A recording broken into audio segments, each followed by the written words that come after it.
মেলাঘর থানার উদ্যোগে বিরাট মাদক বিরোধী অভিযান। তৈবান্দাল গ্রামাইছড়া বন দপ্তরের রাবার বাগান এলাকা থেকে উদ্ধার হলো 720 কেজি শুকনো গাঁজা। পুলিশের অভিযানে মাটির নিচ থেকে উঠে আসে একাধিক ড্রাম ও প্যাকেটজাত গাঁজা।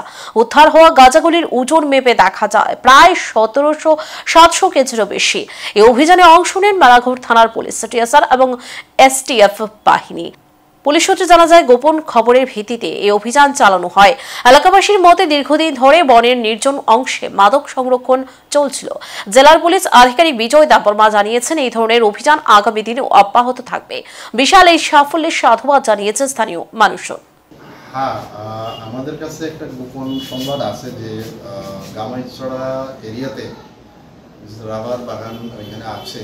এখানে আমাদের কাছে গোপন সংবাদের ভিত্তিতে আমাদের এখান থেকে স্টাফ যায়। এখানে আমাদের একটা স্পেশাল টিমও আছে। এটা আমরা যৌথভাবে টিএসআর এবং পুলিশ মিলে ওইখানে রেড করি। রেড করার পরে দেখা গেল ওইখানে একটা বাগানে, রাবার বাগানে আমরা